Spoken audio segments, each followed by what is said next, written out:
কেউ যদি এই মহরমের 2টা রোজা রাখতো তো নাকে তেল দিয়া ঘুমাইতে পারত।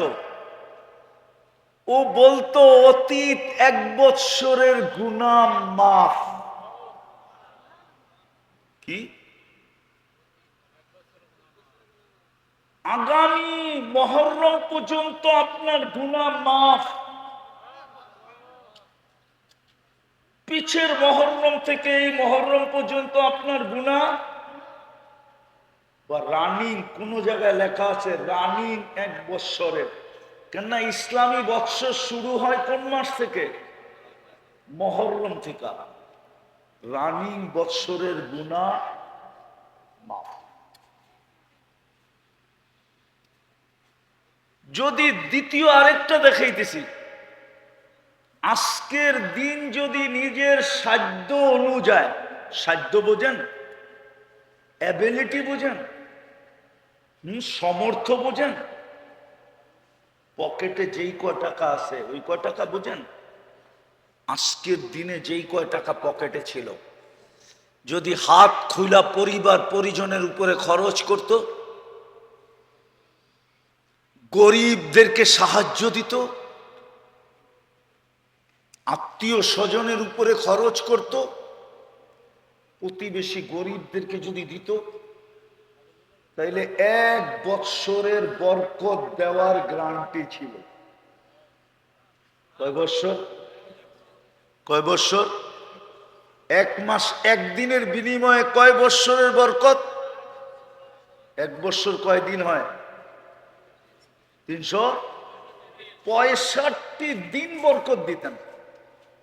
তাহলে প্রস্তুতি কঠিন না সহজ? কিন্তু রোজা রাখছে কয়জন বলেন না? নফল বইলা বেশিরভাগ লোকই ছেড়া দিছে, ঠিক না? ইচ্ছা করলে বৃহস্পতি শুক্র 2 দিনে কমপ্লিট করতে পারত, অথবা ইচ্ছা করলে শুক্র শনি 2 দিনে কমপ্লিট করতে পারত। আজকেও ছুটি, কালকেও ছুটি, 2 দিনে কি কমপ্লিট? আজকেও ছুটি, কালকেও ছুটি, 2 দিনে কমপ্লিট করে ফেলতে পারত। 1 বৎসরের গুনাহ কি? আবার গেছিল পিছে একটা আরাফার দিনের একটা রোজা। কয়টা রোজা? কয়টা? 2 বৎসরের গুনাহ মাপ ছিল। কয় বৎসরের? অতীত 1 বৎসর, সামনের 1 বৎসর। নাকে তেল দিয়ে ঘুমান না আপনি? কেউ যদি বলতো তুই এত ঘুমাস কেন? 2 বৎসরের গুনাহ মাফ করায় আনিছি, ঘুমাবো না তো কি করব? তো প্রস্তুতি সহজ ছিল, কিন্তু আফসোস আফসোস আমরা হাইরা গেছি। বলে কিসের কাছে হাইরা গেলাম? বলে আমরা 2 জিনিসের কাছে হাইরা গেছি। একটা হলো নিজের মনের কাছে হাইরা গেছি। কার কাছে? নিজের মনের কাছে হাইরা গেছি। কেননা আমি মনের বিরুদ্ধে চলি না, মন যেরকম বলে ওরকমই চলি। আমাদের অধিকাংশ যুবকরা মন যেরকম বলে এরকমই চলে। আমার সমাজের 90% মানুষ, নারী পুরুষ, মন যেরকম বলে ওরকমই চলে। আমরা মনের কাছে হেরা গেছি। আর আরেকজন তো আছেই আছে, যাকে শয়তান বলে। আমরা শয়তানের কাছেও হেরা গেছি, মনের কাছেও হেরা গেছি। আর কার কাছে হেরা গেছি? শয়তানের কাছে হেরা গেছি। নাইলে যেটা খরচ করলে অঙ্গে লাগতো, কি অঙ্গে লাগলে সঙ্গে যেত, ঠিক না? ঠিক কন? ওটা লাগায় দিছি জার্সি কিনার পিছনে, ওটা লাগায় দিছি ফ্লাক লাগানোর পিছনে। যাক, আবার ওইদিকে যেতেছি না, আমি শেষ জায়গায় চলে আসছি। প্রস্তুতি নেন, নাইলে আল্লাহর কাছে দাম পাওয়া যাবে না।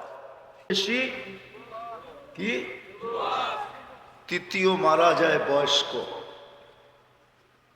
তো যেটা আমি বুঝাইতেছিলাম, যেখানেই থাকি না কেন, পেশা যেমনই হোক না কেন, আর দুনিয়ার অবস্থান আমাদের যেমনই হোক না কেন, আমরা কিন্তু যাত্রী, কবরের যাত্রী, মৌতের যাত্রী। নিজের কাছে একটা প্রশ্ন করা উচিত যে যেই কয়দিনই দুনিয়াতে ছিলাম, আমি যতটুকু ভোগ করলাম, কাটটা ভোগ করলাম? বলেন কাটটা? আরে জোরে বলেন। আল্লাহ বললে গুনাহ হবে না, সওয়াব হবে। কাটটা ভোগ করলাম?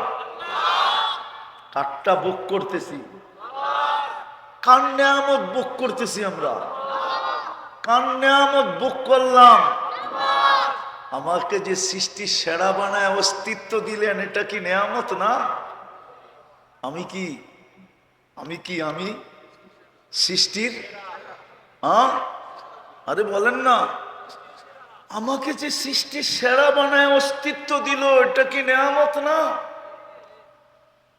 আমাকে যে নিজের পছন্দে মুসলমানের ঘরে পাঠাইলেন, এটা কি নেয়ামত না? আমাকে যে আল্লাহর পছন্দে উম্মতে মুহাম্মদী বানাইলেন, এটা কি নেয়ামত না? আজকে বুঝে আসবে না, কালকে বুঝে আসবে, কিন্তু কালকে বুঝলে কোনো লাভ হবে না। হায়, শুধু কপালে থাবড়াইতে হবে, আর কোনো লাভ হবে না। ওই দিন শুধু কপালে থাবড়াবে। বাংলা একটা প্রবাদ বাক্য আছে না, হ্যাঁ, আজ বুঝবি না বুঝবি কাল, কপাল থাবড়ায়া থাবড়ায়া মারবি কাল। কালকে কপাল থাবড়াইলে লাভ হবে না। তো আমি যে মানুষ হিসাবে অস্তিত্ব দিলাম, এটা কি নেয়ামত না? যার কারণেই তো আমি সৃষ্টির সেরা। আমি যে মুসলমানের ঘরে জন্ম নিলাম, এটা কি নেয়ামত না? আমি যে উম্মতে মুহাম্মদী হইয়া সমস্ত উম্মতের ভিতরে হিরু হইলাম, হিরু। সব উম্মত আমাদের সামনে জিরু। আমরা উম্মতে মুহাম্মদী সমস্ত উম্মতের ভিতরে কি? হিরু। কোরআন বলে কুনতুম খায়রা উম্মাহ, তোমরা হিরু, সব উম্মত জিরু। তোমাদের সামনে কোনো মান সম্মান ইজ্জত রাখে না, শ্রেষ্ঠত্ব রাখে না, তোমরা সবচেয়ে শ্রেষ্ঠ। এটা কি নেয়ামত না? বাকি 24 ঘন্টা যেটা ভোগ করি, এটা কি নেয়ামত না? এই জন্যই তো জমিন আল্লাহকে বলে ইয়াকুল রিজকা কাওয়ায়াসি, আল্লাহর রিজিক তোমার খায়, আর কিভাবে তোমার নাফরমানি করে। ইয়ানদুর বিআইনিকা ওয়া ইয়াসিক, আপনার দেওয়া দৃষ্টি দিয়া দেখে আর আপনার নাফরমানি করে। দৃষ্টি কে দিছে? দৃষ্টি শক্তি কে দিছে? যার দৃষ্টি নাই, ওর দুনিয়াটা কি কি ওর দুনিয়াটা অন্ধকার। ও জানে না ওর মার চেহারা কিরকম, ও জানে না ওর মার রং কিরকম, ও বিয়ে করলো জানে না স্ত্রীর চেহারা কিরকম, স্ত্রীর রং কিরকম। হায় হায়,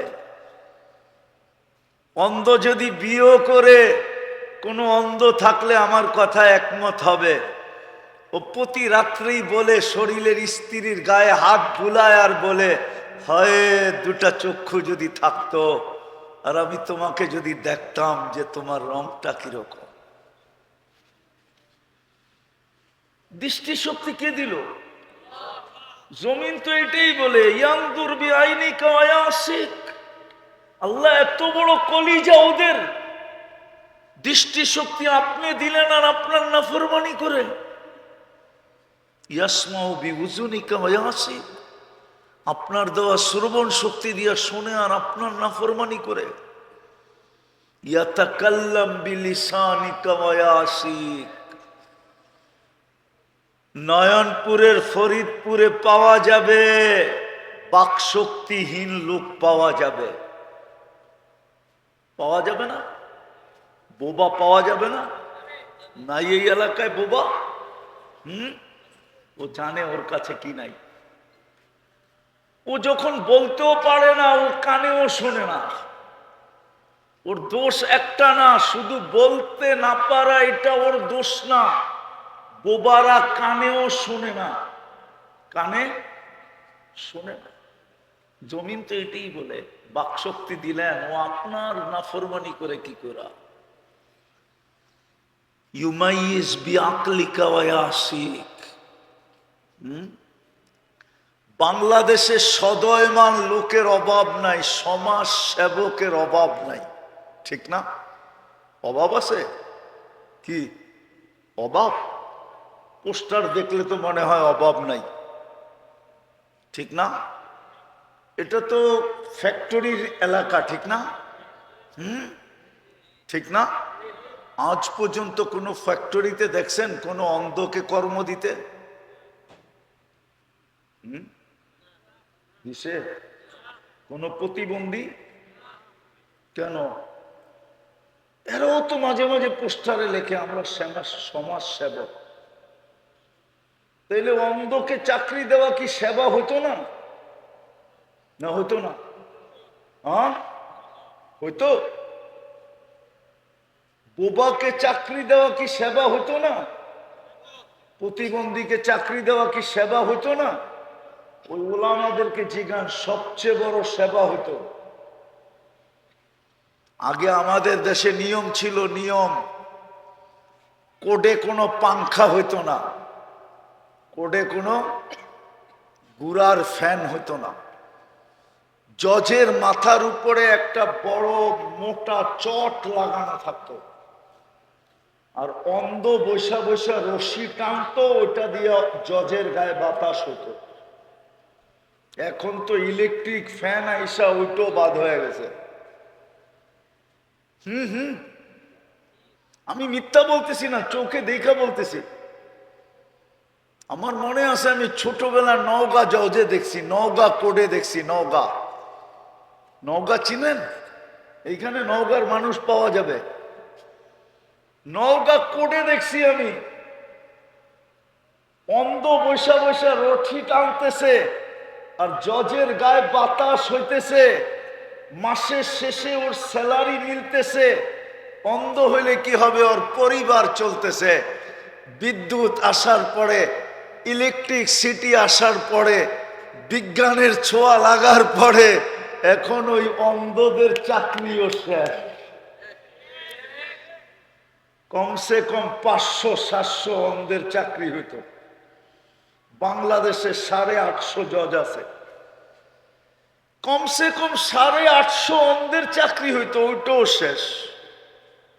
জমিন তো এটাই বলে, আল্লাহ দৃষ্টি শক্তি আপনার, ও নাফরমানি কি করে করে আপনার? বাক শক্তি আপনার, ও নাফরমানি করে কি করে আপনার? জমিন বলে আমার বুঝে আসে না, কি করে করে? মেধা দিলেন আপনি, নাফরমানি আপনার। আতাইতাহুল আকলু ইউমাইয়িজ, আপনি ওরে আকল দিলেন, মেধা দিলেন, ও ভালো মন্দ বোঝে। ওকে 9-6 বুঝানো যায় না। কেউ বুঝাইতে চাইলেও ও কয়, তুই আমাকে কি পাগল মনে করছস? আমি বুঝি না তোর 9-6। তো জমিন বলে আল্লাহ মেধা দিলেন আপনি, ও আপনার বিরোধিতা করে কি করে? আমি লম্বা করব না, ইসলাহি প্রোগ্রাম তো সঠিক শেষ করে দেব, উঠাউটি না করি। আর ওয়েদারটাও মোটামুটি আল্লাহ ঠান্ডা করে দিয়েছেন বৃষ্টি দিয়া। যদি বৃষ্টি না হইতো তাহলে গরম আরো বেশি হতো, ঠিক না? আজকের প্রোগ্রাম মনে হয় কবুল, যদিও প্রোগ্রাম আলারা একটু মনে মনে খেপে গেছে আর কি, যে এত সুন্দর করে সাজাইলাম, বৃষ্টিটা সব কি করে দিল। ডাকায় শব্দ বলবো, সব বাজ্জা করে দিল। বাজ্জা বোঝেন? সব নষ্ট করে দিল। না না না, আল্লাহ ওয়েদারটাকে ঠান্ডা করার জন্য বৃষ্টি দিছে। যদিও এরা সামিয়ানা লাগাইছে, আল্লাহ চাইছিল আজকে কোনো সামিয়ানাই হবে না, ডাইরেক্ট হবে। আমি উপর থেকে ডাইরেক্ট দেখবো, আর এরাও মাঝে মাঝে উপরে তাকায় আমারে ডাইরেক্ট দেখবো। কি ডাইরেক্ট না? হ্যাঁ, বৃষ্টি আইসা ওয়েদারটাকে ঠান্ডা করছে। তা আমি যেটা বুঝাইতেছিলাম, যেখানেই থাকেন না কেন, পেশা যেমনই হোক না কেন, দুনিয়ার অবস্থান যেমনই হোক না কেন, আমরা কিন্তু যাত্রী। জমিন যদিও আল্লাহকে লম্বা প্রশ্ন করছে, শুধু এতটুক জমিন বলে না ইয়াকুল রিজকা ওয়া আসিক, রিজিক আপনার খায়, আপনার নাফরমানি করে। ইয়ানদুরু বিআইনিকা ওয়া আসিক, আপনার দেওয়া চক্ষু দিয়া দেখে, আপনার নাফরমানি করে। ইয়াসমাউ বিউযুনিকা ওয়া আসিক, আপনার দেওয়া কান দিয়া শোনে আর আপনার নাফরমানি করে। ইয়াতাকাল্লাম বিলিসানিকা ওয়া আসিক, আপনার দেওয়া পাও দিয়া, আপনার দেওয়া পাও দিয়া চলে আর আপনার নাফরমানি করে। কানা সগীরা ফাকাব্বারতা, ছোট ছিল আপনি তো বড় করলেন। কানা দাঈফা ফাকাওয়াইতা, বড় দুর্বল ছিল, মার পেটের থেকে যখন আসছে সুঠামত্ব তো আপনিই দিলেন। কানা জাহিলা ফাআল্লামতুক, ও তো অজ্ঞ ছিল, শিক্ষা তো আপনিই দিলেন। কানা মিসকিনা, ওর মতো নিশ্চয় কেউ ছিল না। মার পেটের থেকে যখন আসছে, তো সৃষ্টির ভিতরে সবচেয়ে নিশ্চয় প্রাণী হলো মানুষ। মানুষের চেয়ে নিশ্চয় দুনিয়াতে কেউ নাই, কেউ পা রাখে না। জমিন বলে ছিল তো নিশ্চয়, ছিল তো অসহায়, কিন্তু স্বয়ং সম্পূর্ণ তো আপনিই করলেন। তারপর আপনার নাফরমানি। শুধু জমিন বলে না, হায় হায় আলা কুল্লা ইয়াউমিন ওয়াল বাহরু, প্রতিদিন সমুদ্র বলে। শুধু সমুদ্র বলে না, ওয়াল মালাইকাতু, প্রতিদিন ফেরেশতারা বলে। এমন কি কিতাবে পাওয়া যায় পাহাড় পর্যন্ত বলে আল্লাহ সারাদিন আপনার নাফরমানি। আপনি আমাদেরকে অনুমতি দেন, বিদায় আমরা সবাই কিন্তু যাত্রী। আমি জানি এই এলাকার আসল বাসিন্দার থেকে সারা বাংলাদেশের বিভিন্ন এলাকার মানুষ এখানে বেশি, ঠিক না? কি সত্য তো? এই এলাকার বাসিন্দার, জমিনের মালিক এই এলাকার মানুষ বটে, কিন্তু বসবাসকারী সারা বাংলাদেশের বাহিরের মানুষ এইখানে বেশি, ঠিক না? সত্য তো? বিদায় আপনি যেখানেই বসবাস করেন, পেশা যেমনই হোক, দুনিয়ার অবস্থান যেমনই হোক, আমরা কিন্তু যাত্রী। কিন্তু একটা প্রশ্ন আপনাদের কাছে, বিবেকের কাছে, প্রথম এই কথাটা মাথায় রাখা উচিত যে আমি যাত্রী। তারপরে নিজেকে প্রশ্ন করা উচিত যে আমি যে চলে যাব, আমার প্রস্তুতি কতটুকু। বলবেন প্রস্তুতির প্রয়োজন কেন? এটাও বলে দিতেছি, কিন্তু প্রস্তুতির প্রয়োজন কেন? কেননা আপনি আর আমি যতটুকু ভোগ করি, আপনি আর আমি যতটুকু ভোগ করি, আল্লাহর নিয়ামত যতটুকু ভোগ করি, রব্বে কাবার কসম, কোন সৃষ্টি তার কোটি ভাগের এক ভাগও ভোগ করে। 10 ভাগের 1 ভাগ না, 100 বা 1000 ভাগের 1 ভাগ না, লক্ষ ভাগের 1 ভাগ না, কোটি ভাগের 1 ভাগও ভোগ করে না। যদি কোনো সৃষ্টি ভোগ করে, আপনার আর আমার জন্য করে, নাইলে ওর ভোগের কোনো দরকার ছিল না। হায় হায়, গরুকে মানুষ বাদামও খাওয়ায়, দামি দামি খাওয়ার খাওয়ায়, শুধু মোটা তাজা করার জন্য। যত ওয়েট বেশি হবে তত দাম বেশি হবে, তত আমার জেব বেশি ভরবে। যত চর্বি হবে তত গোশতে কি, আরে কয়টা কেন, তত গোশতে মজা হবে। শত শত আইটেম আমরা পাক করে খাবো, কোনো সৃষ্টি ভোগ করে না। বিদায় আপনাকে আমাকে চিন্তা করা উচিত, আমার প্রস্তুতি কতটুকু। প্রথমেই বলছি যেই কোনো সময় চলে যেতে পারি, প্রস্তুতি কতটুকু, কতটুকু প্রস্তুতি। অথচ এই উম্মতের জন্য তো প্রস্তুতি সহজ ছিল। আমি একটা দেখাইতেছি, একটা কেউ যদি এই মহররমের 2টা রোজা রাখতো তো নাকে তেল দিয়া ঘুমাইতে পারত। ও বলতো অতীত 1 বৎসরের গুনাহ মাফ। কি আগামী মহররম পর্যন্ত আপনার গুনাহ মাফ, পিছের মহররম থেকে এই মহররম পর্যন্ত আপনার গুনাহ। বা রানিং কোন জায়গায় লেখা আছে রানিং 1 বৎসরের, কেননা ইসলামী বৎসর শুরু হয় কোন মাস থেকে? মহররম থেকে। রানিং বৎসরের গুনাহ মাফ।